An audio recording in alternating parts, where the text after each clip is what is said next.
This week on Conflict Zone, the former Pakistani Prime Minister Imran Khan faces what he calls 180 false charges and fears he'll soon be back in jail. But the current government says it will hand over to a caretaker administration in August, paving the way for new elections. So will Khan be able to take part? The question is, even if I'm in jail, which I think they will sooner or later put me in jail, will they allow the party to contest election? That's the big question. Khan insists that Pakistan's powerful and unaccountable army is out to get him and is appealing to the world to save the country's democracy. But what kind of democratic record does he have? He was roundly criticised by human rights groups when he was in office. How does he respond now to their charges? And why has he been so soft on the Taliban? Imran Khan, welcome to Conflict Zone. My pleasure. The Pakistani government says it will hand over power to a caretaker government August the 14th, paving the way for general elections. If that happens, do you plan to contest those elections? Oh, most definitely, Tim. We're going to contest the election. Question is, will they allow our party to contest the election? This is the big question right now. Will they allow you? Because you've got something like 180 serious charges against you, all of which you've denied. Doesn't that disqualify you from taking part? Or might it? Well, till the age of 70, I didn't have one criminal case. And in the last few months, I have almost 180. But it's just not just that. My entire party leadership is underground or in jail. And about 10,000 of our workers are in jail right now. So there's a total crackdown on my party. So the question is, even if I'm in jail, which I think they will sooner or later put me in jail, will they allow the party to contest election? That's the big question. And if they don't, you've already suggested that you might start a new party. Is there time for that? Well, we are speaking to our lawyers. I mean, there's no way they can ban a political party which has over 70% rating, public approval in the country. So we're just working out what are the tactics they'll use to ban the party, and then what options have we got after that? Do you foresee a peaceful or a violent campaign? I don't see violence because, elections is something the whole country is waiting for. The vast majority of people are waiting for elections in this country. And so in a way that will let the steam off. But if the other worry is that they might go against the constitution and delay the elections because of fear of losing. On 14th of May this year, the Supreme Court, according to the constitution, had announced the elections of Punjab, which is 60% of Pakistan, but the government refused. So because of fear of losing. So we're still not sure whether they will go ahead with elections. You've been complaining that democracy is hanging by a thread in Pakistan. Surely one of the main reasons for that is that you have a powerful army that's been pulling the strings since independence in the country and without any public accountability. Why did you never manage to bring it under democratic control? Well, Tim, Pakistan started off as a security state. We came to being in 47. In 1948, there was a conflict with India. There was enormous amount of insecurity in Pakistan that will we survive as a state with a neighbor, hostile neighbor 7 times the size. So hence the over-reliance on the military began. And almost half the time we were ruled directly by military through various military dictators, and then the rest by these two families. So I am really an outsider who came in 2018. So therefore, the army basically is entrenched in our political system. Now, the big question is, how do we now evolve our political system into moving towards a genuine democracy rather than a hybrid system? You were fine with the army, weren't you, as long as they backed you? You once put it you were on one page when it came to policy decisions. Now that you've fallen out of love with each other. You accuse them of persecution and attempting to kill you, and they've thrown these 180 charges against you. Did you really think you could take on the army and win? Look, Tim, the situation is evolving. As they say, you only cross the river once, because, as time passes, it no longer is the same sort of Pakistan it was 70 years ago or 20 years ago when General Musharraf imposed a martial law. This is a different Pakistan. In 20 years, we've had a free media. First time you had independent TV channels coming in and a vibrant media. And secondly, we had a movement for the independence of judiciary, which was in 2007 it started. And so our judiciary became fairly independent, whereas previously it was part of the executive. Now the situation in Pakistan is completely different. The acceptability of martial law is just zero in this country now. So what is going on right now is a new equilibrium. How do you now have a system where the elected prime minister has the responsibility, but does he have the authority to implement his program? My 3.5 years in power, I found that we were on the same page. And by the way, army, you mean the army chief, because there's no democracy in the army. So we worked quite well for 3 years.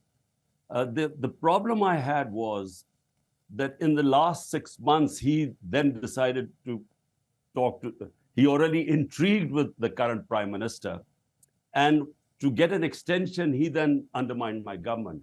But the only problem I had with him before that was that I wanted my whole party is called Movement for Justice, bringing the powerful under the law. When you were pushed out of office by the no confidence vote last year, you could have quietly accepted it. You could have gone into opposition and waited to contest the elections. But when you were arrested last May, you claimed the army chief, Asim Munir, was behind it. They're petrified, you said. They know that we will sweep the elections, so they've been looking for an excuse to put me in jail. You also named a senior officer as trying to have you killed. In a way, you were asking for trouble, weren't you? You must have known that at the time. Well, firstly, I might, if it was a normal vote of no confidence, I would have accepted it. The problem was that in this case, there was a lot of money, money exchanged hands, and the army chief, intrigued, used the intelligence agencies, to bring our government down. Now, I still would have accepted it. But I had started my politics 27 years ago against these two corrupt families. Both of them have massive corruption cases against them. In fact, Zardari was put into jail by Nawaz Sharif for corruption. The cases against Nawaz Sharif were from Asif Zardari. Both were termed by the military establishment as corrupt.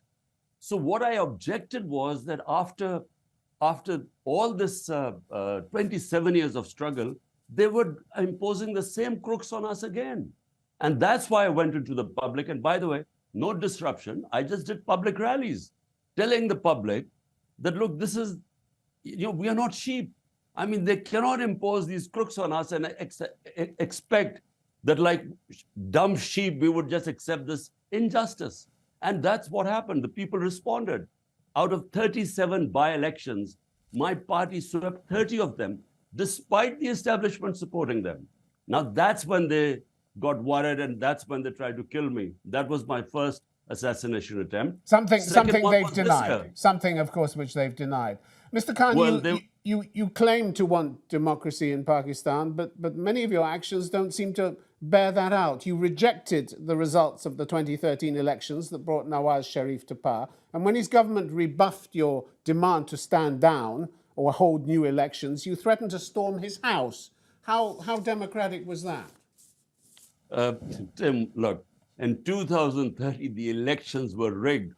The establishment then joined hands with Nawaz Sharif and rigged the elections. All we asked them was that there were 133 petitions in the about the federal government. We said, just have 4 random ones just have an audit done, and if there's no rigging, we will accept it. So look, they in refuse. August 2014, your activists, alongside those of a hardline Islamist preacher, Tahir al-Qadri, attacked the parliament and other government buildings. At least 3 people were killed and hundreds injured. And you fanned the flames of violence when talks failed. What did that have to do with democracy? This is not true. Let me tell you exactly what happened. We asked for 4 constituencies to be opened up out of 133 which were challenged. They refused. We did a protest, and we did a protest for 126 days, Tim. Nothing happened except for one day. Nothing happened. These were the most peaceful protests. Our right, just asking them to do a check on the elections. It actually went into the Supreme Court then. But it was never violent. The one night that was violent was, unfortunately, another party also joined us in the protest. And so, something happened one night and there was shelling and so on. But You that's told- out you of told the crowd- 126 days. You told the crowd, I'm prepared to die here. You said, I've learned that government plans a major crackdown against us tonight. I'm here till my last breath. It's almost as if you wanted a punch-up. No. This is right. What are you talking about right now? What's happened? I mean, it's completely different what's happening right now. Or are you talking about 19? I was talking about 2014. I was talking about 2014, the mob in Islamabad. I mean, what happened was, I mean, I could go into details. I mean, they tried to disrupt our peaceful protest, and they tried to remove us from there. And then there was tear gas and so on, and trying to scare us away. And so we resisted that. But I mean, the fact is, in my 27 years, I have always urged everyone to remain within the Constitution and exercise our right for peaceful protest. And that's what it was. 126 days. Only one day there was this tear gas shelling, and when there were, sadly, a few casualties, 3 or 4 people died. Why not control your supporters instead of stoking the violence? What we saw this year, in May this year, your arrest by paramilitary troops at the Islamabad High Court. This led to protests and rioting by your supporters across the country, as well as vandalism against military installations. At least 8 people died, probably many more. What did they die for? What did they die for? A classic case of blame the victim. What happened on the 9th of May? I was sitting inside the Islamabad High Court. There was no warrant against me for arrest. While I was sitting there, filling in the forms, there was an attack by not just Rangers, but commandos. Commandos came in, and this is visible everywhere. They came in, they broke through that registry office I was sitting in. They beat up everyone. My lawyers were beaten up. The staff was beaten up. I was hit on my head, and they dragged me out like a criminal. And when these images went out, there was obviously going to be a reaction. Did you But call bear for in calm? mind- Did you call for calm? Just completing. Bear in mind, the Supreme Court then passed a verdict that my arrest was not arrest, abduction was unconstitutional and unlawful. So I was the victim of this. And the way they treated me and the reaction to that, there was always going to be a reaction. I mean, imagine the head of the biggest party being treated like a terrorist. So there was going to be a reaction. But the question is, who ordered it? Who ordered that unlawful, unconstitutional act? The question is also the question is also Sorry. whether you tried to stop it. Mr. Khan, you're often declared commitment. Tim, hold on. Tim, hold on. I was in jail for 4 days. How was I supposed to stop? I didn't even know what was going on. When they produced me in front of the Supreme Court Chief Justice, that's the first I found out about the violence. And I condemned it immediately. Mr. Khan, your often declared commitment to democracy doesn't seem to have been appreciated by everybody when you were in power. In 2021, your last full year in office, Human Rights Watch says your government stepped up its efforts to control the media and curtail dissent. Authorities harassed and at times detained journalists and other members of civil society for criticising government officials and policies, it said. Are you proud of that? I wish they would give me specific incidents. We have investigated. There were 10 incidents of journalists, who claimed that they had been mistreated. 10 incidents. My party was only responsible for one of them, my government, which immediately we remedied. 3 or 4 of them related to the security forces. We were coming out of the war on terror, and they then thought that these guys were overstepping and the troops were vulnerable and so on. Nothing to do with my government. You cannot compare, Tim, what is going on right now. Our best journalists hounded out of the country, murdered. Four of our top journalists have run out of the country. Our other journalist, who is the highest viewership on YouTube, has been abducted for 2 months. His family doesn't know where he is. All media is controlled today. My name is not allowed to be mentioned on television. Mr. Khan, can we stay with your record? Not even during martial laws, there's such sort of media clampdown. Can we stay with your record? Because still in 2021, Human Rights Watch said the authorities expanded their use of draconian sedition and counter-terrorism laws to stifle dissent and strictly regulate civil society groups critical of government actions. Authorities also cracked down on members or supporters of opposition political parties. In their view, you ran a pretty nasty government, didn't you? Or did Human Rights Watch just make all this up? I wish they would give some specific examples, because I can tell you, my time was liberal. Judiciary was never interfered with. The police was never told to victimize people. 10,000 workers of mine are in jail today. Entire senior leadership is in jail. You name me the number of times the opposition did protest. Not once did we try and stop them. They have never even allowed us to do one peaceful protest. And the draconian crackdown, listen, Tim, this has never happened in our history. People are being picked up in the middle of the night. Houses are broken in. Houses are robbed by the police. The reign of terror right now, even in General Musharraf's martial law, it was liberal compared to what is happening right now. In 2021, your own Human Rights Commission, Pakistan's own Human Rights Commission, was scathing about what it called your government's deliberate attempts to malign numerous human rights defenders and journalists. The government's increasingly authoritarian tendencies provide, it said, no room for consensus building between the state and civil society. Did they get it wrong as well? Were they making up the stories? Are they biased? What is it? Tim, I never claimed that, there was this nirvana of this great democracy immediately we installed in our 3.5 years.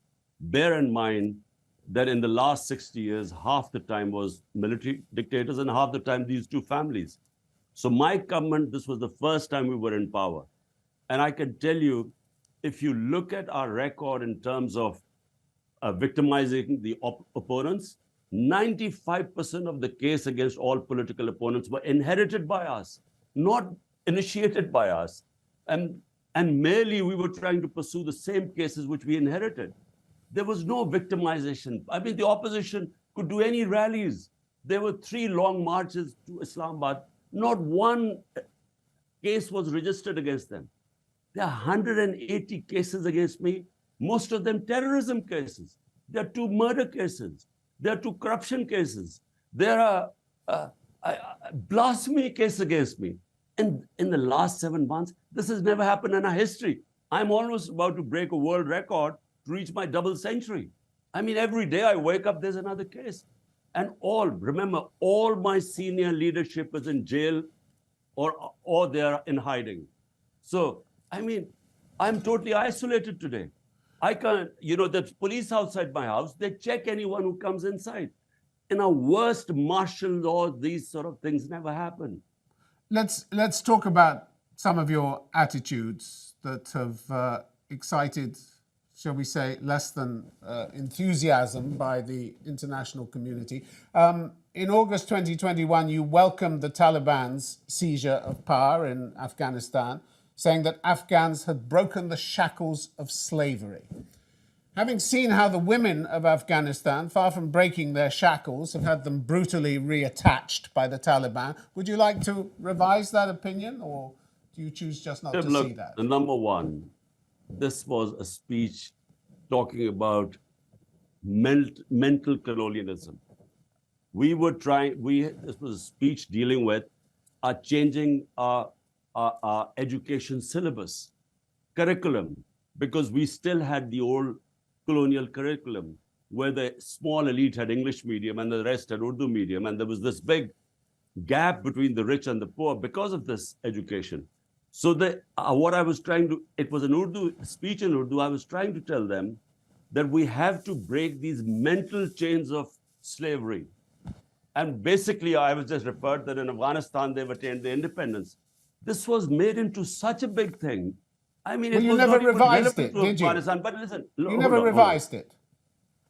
I'm giving you a chance to revise your opinion of the Taliban, and who whipped and beat women when they demonstrated for their rights. Whipped and beat them. Firstly, Tim, so let's get the facts right. Against the British in the 19th century, the Afghans got their freedom when the British left. Soviets in 20th century, when they left, they got their freedom.